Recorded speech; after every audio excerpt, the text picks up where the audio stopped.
नमस्कार दोस्तों, स्वागत है आप सभी का super coaching IAS by text book में। दोस्तों, एनवायरनमेंट एंड इकोलॉजी काफी इंपॉर्टेंट टॉपिक है और काफी कुछ हमने अब तक ऑलरेडी कवर किया है।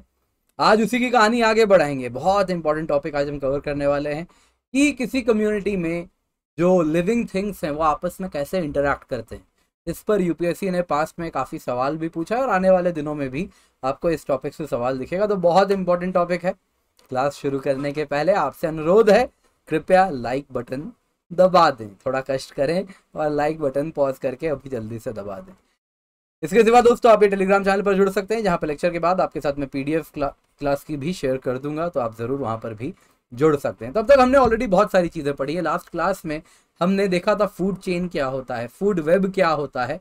आज उसी कहानी को आगे बढ़ाएंगे। आज जब हमने देखा फूड चेन, फूड वेब क्या होता है, आज हम देखेंगे कि एक फूड वेब में जो लिविंग थिंग्स हैं वो आपस में एक दूसरे से कैसे इंटरैक्ट करते हैं। तो जो बायोटिक इंटरैक्शन है यानी लिविंग थिंग्स का इंटरैक्शन है वो किस किस प्रकार का होता है।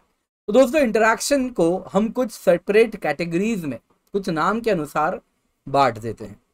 अब दो स्पीशीज हैं, एक ही इलाके में रहते हैं, ये आपस में एक दूसरे को कैसे प्रभावित कर सकते हैं। एक प्रभाव हो सकता है कि दोनों एक दूसरे पे सकारात्मक प्रभाव डालें, पॉजिटिव इफेक्ट डालें, यानी दोनों स्पीशीज एक दूसरे से विन विन कंडीशंस जनरेट करें। एक हो सकता है कि एक फायदा ले और दूसरे को फायदा भी ना हो, नुकसान भी ना हो। एक हो सकता है कि दूसरे को नुकसान हो और एक को ना फायदा हो ना नुकसान हो। एक ऐसा हो सकता है कि दोनों को ही नुकसान हो जाए। एक ऐसा हो सकता है कि एक को फायदा हो इस इंटरेक्शन का और दूसरे को नुकसान हो जाए। या फिर ऐसा भी हो सकता है कि दोनों में से कोई भी एक दूसरे पर कोई प्रभाव डाले ही ना। तो इनको हम mutualism, commensalism, amensalism, competition, predation, parasitism and neutralism इनमें बांटते हैं। तो आइए इनको एक एक करके एग्जाम्पल के साथ पिक्चर सहित देखते हैं। पहला इंटरैक्शन है प्रेडेटर या प्रे वाला रिश्ता। यहां पर आप देख रहे हैं क्या हो रहा है। ये देखिए, चमगादड़ ने एक मेढक को पकड़ के रखा है, मुंह में दबोच रखा है। वैसे यहाँ पर भी देखिए शार्क है, क्या कर रही है, पेंगुइन को दबोच के रखी है। भालू है, मछली खाने जा रहा है।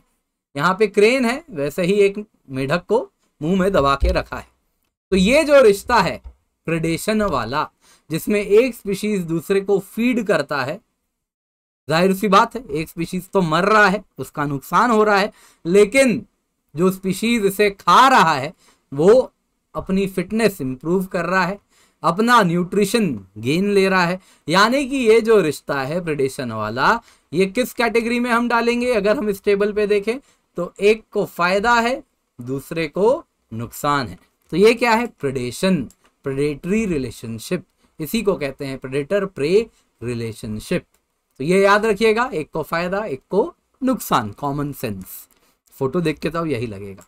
प्रेडेशन अगर आप देखें तो ऐसा नहीं है कि सिर्फ और सिर्फ कार्निवोर्स में ही दिखने मिलता है। अगर आप देखें तो कार्निवोर्स मतलब सिर्फ और सिर्फ दूसरे कार्निवोर को ही खाते हो, ऐसा नहीं है। हर्बीवोरी यानी कि कोई प्लांट को भी अगर खा रहा है, जैसे कि यहाँ पे कैटरपिलर पत्ते को खा रहा है, तो ये क्या है, हर्बीवोरी है। ये भी क्या है, एक प्रकार का प्रिडेशन है। बकरी घास खा रही है तो ये भी क्या है, एक प्रकार का प्रिडेशन है। अक्सर लोगों को कंफ्यूजन होता है, प्रेडेटरी प्रे रिलेशनशिप मतलब एक जानवर दूसरे जानवर को खाए, ऐसा नहीं है। हर्बीवोरी में भी ये चीज देखने मिलती है। तो हर्बीवोर अगर आप देखें तो किसी भी इलाके के इकोलॉजी में बहुत इंपॉर्टेंट रोल प्ले करते हैं। कैसे प्लांट कम्युनिटीज कहीं पर ग्रो कर रही है, तो कहीं पर अगर मान लीजिए एक घास ग्रासलैंड है और उसमें डियर की जो संख्या है वो बहुत ज्यादा बढ़ जाए, तो जाहिर सी बात है ग्रासलैंड को वो स्पॉइल कर देंगे, खत्म कर देंगे। तो डियर को बैलेंस करने के लिए अगर वहां पे कोई कार्निवोर नहीं होगा इंपॉर्टेंट, जैसे कि टाइगर हो सकता है, जैसे कि लायन हो सकता है, अगर वो नहीं होगा तो डियर क्या करेगा, पूरा का पूरा ग्रासलैंड को स्पॉइल कर सकता है, खत्म कर सकता है, खराब कर सकता है। तो हर्बीवोर बहुत इंपॉर्टेंट रोल प्ले करते हैं किसी भी इलाके के प्लांट ग्रोथ में। तो हर्बीवोरी भी क्या है, एक प्रकार का प्रेडेटरी प्रे रिलेशन है, ये भी एक फॉर्म ऑफ प्रेडेशन है। वैसे ही एक प्रकार का रिश्ता होता है पैरासिटिज्म का। पैरासिटिज्म क्या हुआ, एक स्पीशीज दूसरे पर निर्भर करता है न्यूट्रिशन के लिए और उसका न्यूट्रिशन चुरा के ले जाता है और इस प्रोसेस में जो होस्ट ऑर्गेनिज्म है वो प्रभावित होता है। पैरासिटिज्म में बहुत जरूरी है कि वो किसी दूसरे स्पीशीज के अंदर रहे, होस्ट जिसको कहते हैं वो उसके अंदर रहे। पैरासाइट क्या करता है कि उसके शरीर में रहता है और उससे न्यूट्रिशन लेना शुरू करता है, शेल्टर भी लेता है होस्ट से। तो ये क्या है, एक प्रकार का पैरासिटिज्म है। जैसे कि इंसान के शरीर में, जानवर के शरीर में टेप वर्म, राउंड वर्म कई बार इंटेस्टाइन में रहते हैं, वैसे ही इंटेस्टाइन में बैक्टीरिया, फंगी, कई वायरसेस भी रहते हैं। ये सब क्या है, कुछ मेजर ह्यूमन पैरासाइट्स हैं जो कि क्या कर रहे हैं, आपसे न्यूट्रिशन ले रहे हैं। अक्सर पैरासिटिज्म सुनते ही हमारे दिमाग में, बचपन से हमने पढ़ा है तो एनोफिलिस मॉस्किटो याद आता है।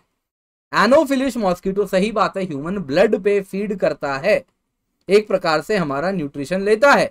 लेकिन यहाँ पे फीमेल मॉस्किटो को पैरासाइट नहीं कंसिडर किया जाता है इन सब के बावजूद भी। क्यों? क्योंकि ये हमारे ब्लड की आवश्यकता फीमेल एनोफिलिस को या फीमेल मॉस्किटो को तभी होती है जब उसे रिप्रोड्यूस करना होता है, नंबर 1। नंबर 2, ये हमारे शरीर में नहीं रहता, इसीलिए एनोफिलिस मॉस्किटो या मॉस्किटो खुद एक पैरासाइट नहीं है। एनोफिलिस मॉस्किटो ह्यूमन ब्लड को इसलिए फीड करता है, खाता है, क्योंकि उसे प्रोटीन एंड आयरन चाहिए होता है जो ह्यूमन ब्लड से उसे मिल जाता है और इस प्रकार से वो अपने एग्स को प्रोड्यूस कर पाता है। लेकिन जब मलेरिया होता है तो आपको मालूम होगा इस फीमेल एनोफिलिस के शरीर में एक प्रोटोजोआ होता है, प्लाज्मोडियम वाइवैक्स। अलग अलग प्रकार के प्लाज्मोडियम भी होते हैं। तो प्लाज्मोडियम वाइवैक्स जो कि एनोफिलिस मॉस्किटो के शरीर में रह रहा है, वो रिश्ता क्या है, दैट इज पैरासिटिज्म। तो वो प्रोटोजोआ एक पैरासाइट है और ह्यूमन के शरीर में जब आ जाता है मच्छर से, तो वो ह्यूमन पैथोजन ह्यूमन शरीर में आके ह्यूमन न्यूट्रिशन जब लेने लगता है तो वो प्लाज्मोडियम क्या हो जाता है, जरूर एक प्रकार का पैरासाइट है। तो पैरासिटिज्म में भी अगर आप देखें तो एक को फायदा है, दूसरे को नुकसान है। लेकिन अनलाइक प्रेडेशन, यहां पर क्या हो रहा है, पैरासाइट अगर आप देखोगे तो ये शरीर में हमारे रह रहा है, होस्ट के शरीर में रह रहा है। तो ये भी प्लस माइनस था, प्रेडेशन भी, पैरासिटिज्म भी क्या है, प्लस माइनस ही है। लेकिन अंतर क्या है, शरीर में रहना, होस्ट के शरीर में रहना, तो ही हम कहेंगे इट इज पैरासिटिज्म। अगला देखते हैं, म्यूचुअलिज्म। म्यूचुअलिज्म यानी म्यूचुअल बेनिफिट लेना, एक सिम्बायोटिक रिलेशनशिप है जिसमें दोनों ही स्पीशीज एक दूसरे के रिश्ते का फायदा उठाते हैं। जैसे कि कोरल, तो कोरल्स अगर आप देखें तो पॉलिप होता है जो कि एक जानवर है। इस पॉलिप में अगर आप देखें तो उसके शरीर में, कोरल पॉलिप के शरीर में अगर आप देखोगे तो जूजेंथेलाई रहता है।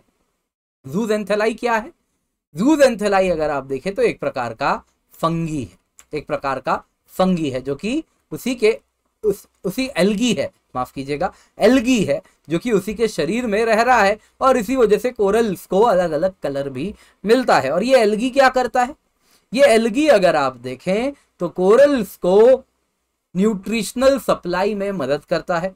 बदले में कोरल क्या करता है, उसको शेल्टर देता है। कोरल क्या कर रहा है, जूजेंथेलाई को अगर आप देखें तो शेल्टर दे रहा है। फोटोसिंथेसिस भी तो करना है एल्गी को, तो उसके लिए कार्बन डाइऑक्साइड रेस्पिरेशन करके रिलीज करता है। बदले में जूजेंथेलाई क्या करता है, एसेंशियल न्यूट्रिएंट्स देता है जिससे कोरल पॉलिप कैल्शियम कार्बोनेट बना पाता है और अपना एक्सोस्केलेटन भी बना पाता है। तो इस प्रकार से दोनों को एक दूसरे के लिए विन विन कंडीशन क्रिएट कर रहे हैं। तो म्यूचुअलिज्म में क्या हो रहा है, दोनों एक दूसरे से बेनिफिट लेते हैं। वैसे ही सी एनीमोन और क्लाउन फिश, ये देख रहे हैं सी एनीमोन है और उसके बीच में आप यहाँ पर क्लाउन फिश को देख रहे हैं। फाइंडिंग नीमो शायद आपने मूवी देखी होगी, तो उस मूवी में इस मछली का के ऊपर पूरी मूवी बनाई गई है, तो वो इसी प्रकार के सी एनीमोन में रहता है। तो ये कलरफुल क्लाउन फिश क्या करता है, सी एनीमोन में रहता है। सी एनीमोन की खासियत क्या होती है, इसमें टेंटिकल्स होते हैं जो कि स्टिंग करते हैं, लेकिन सी एनीमोन को ये नहीं मारते। और इस प्रकार से जीब्रा फिश, कोरल पॉलिप्स, इस प्रकार से जीब्रा फिश अगर आप देखें तो वो सी एनीमोन को खाने नहीं आती, क्योंकि वहां पर आपको क्लाउन फिश देखने मिलता है और दोनों को एक दूसरे को मददगार साबित होते हैं। और जो क्लाउन फिश है वो भी प्रोटेक्टेड रहती है बाकी प्रेडेटर से, क्योंकि वो इसी के अंदर रहती है, शेल्टर भी मिल जाता है। तो इस प्रकार से ये क्या है? एक प्रकार का म्यूचुअलिस्टिक रिलेशन है।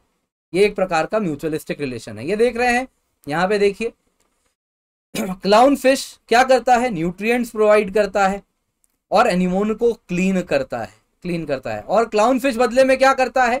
अन्य प्रेडेटर्स को स्केयर करके भगा देता है। जैसे ज़ीब्रा फिश सी एनिमोन को खाने आएगी तो भगा देती है। तो इस प्रकार से अगर आप देखें तो दोनों एक दूसरे के साथ रहने सीख गए हैं। बेसिकली क्लाउन फिश का जो स्केल होता है मोटा होता है, जिसको सी एनिमोन पियर्स नहीं कर पाता, और दोनों को एक दूसरे के साथ एक फायदा उठा लेते हैं। नेक्स्ट है कंपटीशन। तो इसमें क्या हो रहा है? ये एक रिलेशनशिप है जिसमें एक को बेनिफिट होता है लेकिन दूसरा लार्जली अनअफेक्टेड रह जाता है। तो इसमें अगर आप देखें तो ये इंट्रा स्पेसिफिक हो सकता है, जिसमें members of the same species compete कर रहे हो लिमिटेड रिसोर्सेज के लिए, या फिर इंटर स्पेसिफिक हो सकता है, यानी डिफरेंट स्पीशीज कॉम्पीट करें फॉर सेम रिसोर्सेज। तो कंपटीशन अगर आप देखें तो कंपटीशन इज लार्जली, अगर मैं इसको डिवाइड करूं तो माइनस माइनस रिश्ता है। ऐसा नहीं है कि एक अनअफेक्टेड है, दोनों ही नेगेटिव हैं, कंपीट कर रहे हैं, लिमिटेड रिसोर्सेज हैं, उसके लिए इनको कंपीट करना पड़ रहा है, तो दोनों ही कहीं ना कहीं हार्म हो रहे हैं इस प्रकार के कंपटीशन से। जैसे कि लायन ने क्या किया, इस तस्वीर में आप देख रहे हैं, लायन ने क्या किया, यहाँ पे एक हंट किया, लायन खाने वाला था, इतने देर में बाकी हाइना का पैक आ गया, झुंड आ गया और उसका खाना चुरा के ले गया। तो यहाँ पे वो लिमिटेड रिसोर्सेज के लिए दोनों क्या किए? आपस में कॉम्पीट किए। वैसे ही within the same species आप देख रहे हैं दोनों के दोनों स्पैरो है, स्पैरो क्या कर रहा है? दूसरे स्पैरो का यहाँ पे मुंह दबा रहा है, तो ये भी क्या है? एक प्रकार का कॉम्पिटिशन है। वैसे ही सेम ट्रीज का स्पीशीज भी क्या कर सकता है? सनलाइट के लिए कॉम्पीट कर सकता है। दोनों को ही नुकसान हो रहा है, लिमिटेड सनलाइट है, एक दूसरे को क्या करना चाह रहा है? आगे बढ़ना चाह रहा है, उसके ऊपर जाना चाह रहा है, सो दैट मैक्सिमम सनलाइट ले सके। कभी एक जीतेगा, कभी दूसरा जीतेगा। यहां भी लायन और वुल्फ में कभी लायन जीतेगा तो कभी वुल्फ जीतेगा। तो एंड ऑफ द डे अगर आप लॉन्ग टर्म पिक्चर देखें तो दोनों ही इस कंपटीशन से नुकसान झेलते हैं। तो नेगेटिव नेगेटिव रिलेशनशिप है, ऐसा नहीं है कि एक को फायदा हो रहा है एक को नुकसान हो रहा है। ठीक है, नेक्स्ट आता है एमेन्सलिज्म। एमेन्सलिज्म वो रिश्ता है जिसमें एक स्पीशीज अनअफेक्टेड रह जाए और दूसरा हार्म हो जाए, यानी कि एक को नुकसान हो रहा है, दूसरे को जीरो, ना फायदा ना नुकसान। यानी सिंपल शब्दों में कहूं तो मजे ले लेना। एक स्पीशीज दूसरे के जब मजे ले ले तो उसे क्या कहेंगे? एमेन्सलिज्म। जैसे कि एक बड़ा पेड़ है, वो अपना बड़ा है, मस्त जी रहा है, और उसके नीचे एक स्मॉल प्लांट है, उसको नेगेटिव हो रहा है, उसको सनलाइट नहीं पहुंच रही, वो तो अपना बड़ा होके ग्रो कर रहा है, और इस प्रकार से नीचे के पेड़ को उसने शेड कर दिया है। तो ये क्या है? माइनस जीरो का रिश्ता है। वैसे ही पेनिसिलियम ब्रेड मोल्ड फंगी है, ये ब्रेड है, ब्रेड पे कई बार ब्रेड मोल्ड फंगी इस प्रकार से जनरेट हो जाता है। आपको याद होगा पेनिसिलिन है ना, जो जिसका आविष्कार हुआ था, एक्सीडेंटल था। कैसे था? ऐसे ही ब्रेड मोल्ड फंगी पड़ा था एक पेट्री डिश में, आप देखें तो बैक्टीरिया रखा था और ब्रेड मोल्ड फंगी उस पेट्री डिश में गिरता है और बैक्टीरिया मर जाता है। तो इससे डॉक्टर अलेक्जेंडर फ्लेमिंग को पता चलता है, उसने आविष्कार किया था इस प्रकार से पेनिसिलिन एंटीबायोटिक्स का। तो ब्रेड मोल्ड फंगी क्या प्रोड्यूस करता है? पेनिसिलियम। ये पेनिसिलिन प्रोड्यूस करता है जो कि एक एंटीबायोटिक सब्सटेंस है, जो कि बैक्टीरिया के ग्रोथ को इनहिबिट कर देता है। क्या बदले में वो फंगी उसे खाता है? नहीं, फंगी उसे नहीं खाता है। फंगी तो बस अपना जी रहा है, वो तो जीरो है, लेकिन बैक्टीरिया क्या हो जा रहा है? मर जा रहा है। तो एमेन्सलिज्म को ही एंटीबायोसिस भी कहते हैं। एक सिमिलर चीज है एलिलोपैथी। यूपीएससी ने एक बार सवाल पूछा है इस पे। एलिलोपैथी क्या होती है आपको बताता हूं। इकोसिस्टम में कुछ जीव कुछ केमिकल सेक्रीट करते हैं जो कि दूसरे प्लांट्स के ग्रोथ को हिंडर करता है। जैसे ब्लैक वॉलनट। ब्लैक वॉलनट का जो प्लांट होता है ये एक एलिलोपैथिक प्लांट है, जिसके लीव्स, बड्स, रूट्स ये जब जमीन पर गिरते हैं तो सॉइल में जगलोन एक केमिकल छोड़ते हैं, और इस वजह से बाकी प्लांट्स जब इस जगलोन वाले सॉइल में ग्रो करना चाहते हैं तो उनका जो रेस्पिरेशन है वो ढंग से हो नहीं पाता और इस वजह से वो ग्रो नहीं कर पाते। तो ये एक प्रकार का कंपटीशन का आउटकम है जिसमें आपको एलिलोपैथी भी देखने मिलता है। तो एलिलोपैथी क्या है, याद रखिएगा, एलिलोपैथी यानी केमिकल्स का सेक्रेशन जिस वजह से दूसरे प्लांट्स पे नेगेटिव प्रभाव पड़ता है उसका, और इस वजह से वो सॉइल अकेले वो प्लांट खुद वहां पर वर्चस्व बना के रखता है। इस प्रकार का एलिलोपैथिक बिहेवियर अगर आप देखें तो मेडिटेरेनियन रीजन में प्लांट्स में आए दिन देखने मिलता है, काफी ज्यादा उस इलाके में देखने मिलता है। नेक्स्ट होता है कमेंसलिज्म। ये वो रिश्ता है जिसमें एक स्पीशीज तो बेनिफिट करता है, दूसरा क्या होता है, अनइफेक्टेड रहता है, ना फायदा ना नुकसान। जैसे कि आए दिन हम देखते हैं भैंस है, भैंस के ऊपर ये इस प्रकार के बर्ड्स बैठी रहती हैं जो क्या करती है, जैसे जैसे भैंस चलती जाती है ये जो ग्रासलैंड है उसको डिस्टर्ब करती है, कीड़े विजिबल हो जाते हैं, नीचे उतरता है, कीड़ा जाके खा लेता है। भैंस को पीठ पे इस पंछी को बैठाने से कोई नुकसान नहीं हो रहा खास, तो भैंस के लिए तो जीरो है, लेकिन बर्ड के लिए फायदेमंद है ना। वैसे ही टाइगर क्या करता है, जब वैसे तो जैकल्स पैक में रहते हैं, कभी कभी इनको अपने पैक से बेदखल कर दिया जाता है, तो टाइगर क्या करता है जब वो हंट करने जाता है तो इस प्रकार से घास में अपना ट्रेल बनाता जाता है, फिर हंट करके जब वो खा लेता है तो फ्लैश कैराकैस वहीं छूट जाता है। तो उस कैराकैस को खाने के लिए ये जैकल उसी का पीछा पीछा करता जाता है और वहां पे जाके कैराकैस जाके जो रिमेन्स छूट गया टाइगर के खाने के बाद उसको खा लेता है। वैसे ही फ्रॉग्स प्लांट को as a protection some frogs use करते हैं, तो ये भी क्या है, एक प्रकार का कमेंसलिज्म है। प्लांट को ना फायदा है ना नुकसान है, लेकिन फ्रॉग को तो डेफिनेटली फायदा होता है। तो ये जो प्लस और जीरो वाला रिश्ता है इसको क्या कहते हैं, कमेंसलिज्म। तो याद रखिएगा आपको कमेंसलिज्म और एमेंसलिज्म में हमेशा कंफ्यूजन होगा। एमेंसलिज्म में ये एंटीबायोसिस याद रखिए, ए से एमेंसलिज्म, ए से ही एंटीबायोसिस यानी एंटीबायोटिक्स वाला, यानी क्या किया था ब्रेड मोल्ड के फंगी ने, पेनिसिलिन ने मजे ले लिए थे ना, बैक्टीरिया के मुफ्त में मार दिया बैक्टीरिया को, और बदले में ऐसा नहीं कि फंगी ने उस बैक्टीरिया को खाया या उससे न्यूट्रिशन लिया, नहीं, बस मजे ले लिए। तो -0 इज एमेंसलिज्म, तो दूसरा कमेंसलिज्म क्या हो जाएगा, +0। ये आपको क्या करना है, याद रखना है। नेक्स्ट होता है न्यूट्रलिज्म। ये वो रिश्ता है स्पीशीज के बीच में जिसमें दो स्पीशीज एक दूसरे को प्रभाव ना डालें और एक दूसरे से किसी भी तरीके से अफेक्टेड भी ना हो।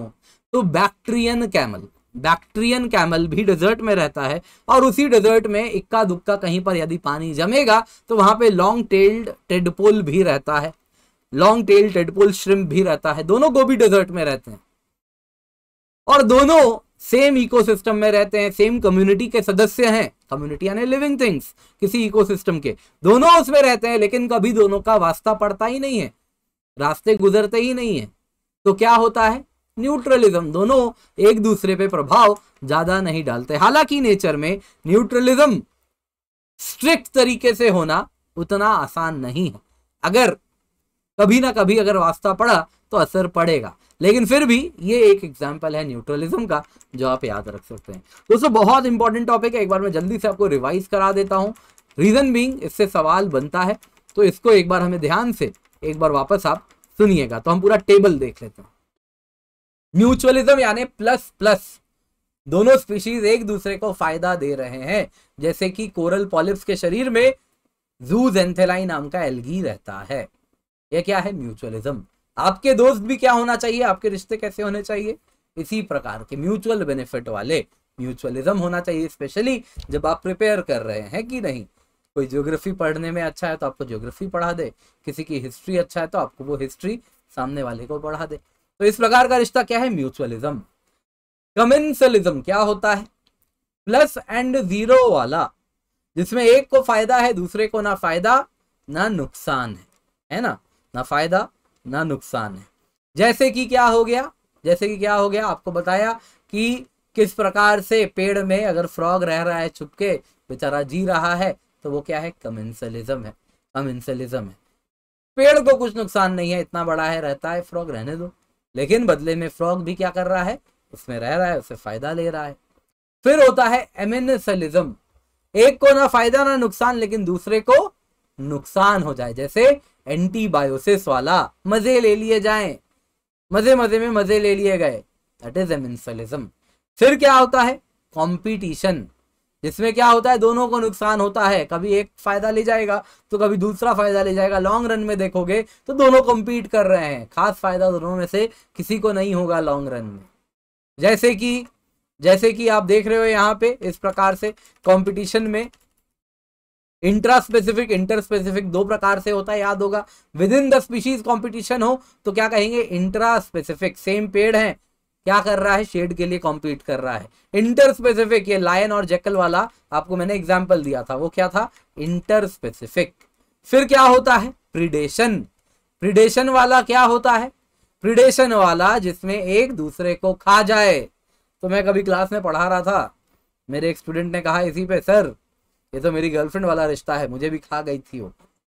फिर मैंने थोड़ी देर बाद और एक पढ़ाया पैरासिटिज्म, बोला नहीं सर ज्यादा अच्छा एग्जाम्पल तो पैरासिटिज्म। खैर वो सब बातें ऐसे ही है, मजाक में आपको कह रहा हूँ ताकि आप याद रख सकें, इसीलिए आपको बता रहा हूँ। लेकिन हाँ ये सच्ची बात है, मेरे स्टूडेंट नहीं, जब मैं ऑफलाइन क्लास पढ़ाता था उस वक्त की बात है। तो प्रिडेशन में क्या होता है प्लस माइनस, खा जाता है दूसरे वाले को। लेकिन पैरासिटिज्म में क्या होता है ये भी नुकसान पहुंचाता है लेकिन उसी के साथ रहता है, उसी के अंदर शरीर में छुप के रहे, दैट इज पैरासिटिज्म। तो मॉस्किटो क्या पैरासाइट है ह्यूमन के लिए? नहीं, लेकिन मॉस्किटो के शरीर में एक पैरासाइट रहता है, अगर वो मलेरिया कैरी कर रहा है। वो पैरासाइट क्या है? एक प्रोटोजोआ है, प्लाज्मोडियम वाइवैक्स। तो ये आपको जानना था, बड़ा इंपॉर्टेंट था। उम्मीद करता हूं आज के बाद आप ये सारी चीजें तस्वीर देखेंगे तो बेहतर याद रहेगा और हमेशा के लिए आप इसको याद रख पाएंगे, तो काफी हेल्पफुल रहेगा। इस प्रकार से स्लाइड को बार बार गो थ्रू करें, चीजें देखें, फोटो देखें और चीजों को याद रखें। This will be very beneficial. आने वाले दिनों में हम इकोलॉजिकल पिरामिड्स क्या है, पिरामिड ऑफ नंबर क्या है, पिरामिड ऑफ बायोमास क्या है, पिरामिड ऑफ एनर्जी क्या है, बायो एक्यूमुलेशन क्या है, बायो मैग्निफिकेशन क्या है, ये सारी चीजें पढ़ने वाले हैं। तो अच्छे से पढ़ें, सुने, समझे, क्लास में अटेंड करें, नोट्स बनाएं। बाकी आज आखिरी दिन है नादान परिंदे सेल का, जिसके अंतर्गत आपको 1 साल की यूपीएससी सीएससी सब्सक्रिप्शन हम प्रोवाइड कर रहे हैं केवल 12,599 रुपए में। ये तब है जब आप कूपन कोड किंजल का इस्तेमाल कर रहे हैं। याद रखिएगा यूपीएससी सीएससी सब्सक्रिप्शन यानी सुपर कोचिंग मतलब वन स्टॉप सोल्यूशन, एक सिंगल स्टॉप सोल्यूशन है, क्योंकि यहाँ पर आपको 12,599 रुपए में हम आपको दे रहे हैं जीएस कोर्सेज, हम आपको दे रहे हैं optional courses, subject courses, CSAT courses. ये तब है जब आप KC10 कोड का इस्तेमाल कर रहे हैं। ऑफलाइन कोचिंग में जाएंगे ना तो 2 लाख से ज्यादा आपका खर्चा होगा। अन्य ऑनलाइन प्लेटफॉर्म्स में भी जाएंगे तो ये आपको प्रोवाइड किया जाएगा 50,000 रुपए से भी ज्यादा खर्च पर, लेकिन हम केवल 12,599 रुपए में प्रोवाइड कर रहे हैं। आज आखिरी दिन है, जीएस कोर्सेज भी मिलेंगे, ऑप्शनल कोर्सेज भी मिलेंगे, टेस्ट सीरीज भी है, सीसैट भी है। GS courses number of courses 6 हैं, टोटल नंबर ऑफ वीडियोस अगर आप देखें तो 2,400 से भी ज़्यादा हैं। ऑप्शनल कोर्सेज में सारे मेजर ऑप्शनल्स जो हैं वो हम कवर करते हैं, ज्योग्राफी है, सोशियो है, पबैड है, PSIR है, हिस्ट्री है। सब्जेक्ट कोर्सेज में 7 कोर्सेज हैं, डेडिकेटेड सब्जेक्ट स्पेसिफिक कोर्सेज हैं, मैप वाले कोर्सेज हैं, सीसैट के कोर्सेज हैं, 6 कोर्सेज हैं, 300 से ज़्यादा वीडियो हैं, डेली लाइव क्लासेस हो रही हैं, मॉक टेस्ट मिल रहा है, प्रैक्टिस क्वेश्चन मिल रहा है, स्टडी नोट्स मिल रहे हैं। कुछ कोर्सेज तो सुपर टीचर्स के द्वारा हैं। ये कोर्सेज कौन है? तो ये टीचर्स वो हैं जो कि सालों से पढ़ा रहे हैं। श्री राम सर की बात करें 30+ ईयर्स ऑफ एक्सपीरियंस है, 3,000 से ज्यादा इनके सिलेक्शन हैं। वैसे ही लुकमान IAS के जो कोर्सेज हैं वो आपको मिल रहे हैं। तो ये ऑफलाइन संस्था में जो वो प्रोवाइड करते हैं, सेम मटेरियल सेम क्लास आपको हम ऑनलाइन हमारे ऐप में भी प्रोवाइड करते हैं। ऐसे 20 से भी ज्यादा टीचर्स हैं, तो मेक श्योर आप इसका फायदा जरूर उठाएं। एंड आज आखिरी दिन है, ऑफर क्लेम कर लें 12,599 रुपए। ये तब है जब आप कूपन कोड किंजल जिसका इस्तेमाल कर रहे हैं KINJL, याद रखें जब आप ये कोड यूज करेंगे तो नंबर 1 आपको मिलेगा मैक्सिमम डिस्काउंट, इससे ज्यादा डिस्काउंट और किसी कोड से नहीं मिलेगा। नंबर 2 मेरे जितने भी फ्री कोर्सेज हैं, ज्योग्राफी, एनवायरमेंट, ये सारे कोर्सेज जो हम आपको प्रोवाइड कर रहे हैं, हाई क्वालिटी कोर्सेज हैं, ये सब हम रन कर पाते हैं जब आप कूपन किंजल कोड का इस्तेमाल करके सब्सक्रिप्शन लेते हैं। तो मेक श्योर आप इसका फायदा उठाएं, कूपन कोड किंजल का इस्तेमाल करें।